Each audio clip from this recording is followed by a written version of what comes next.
Ti, Darko, koga imaš ti laj? Mamico ali otja? Mamico. Zakaj? Ja, ker sem zadnjič videl otja pri mamici, kako nam mleko klade. Direktno. Ja. A zdaj? Ja. Ja.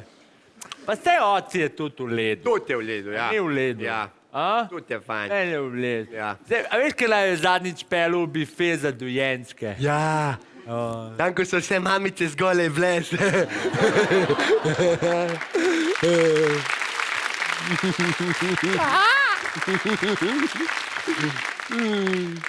Ja, to je bilo dobro, da smo se vsi trije slinili.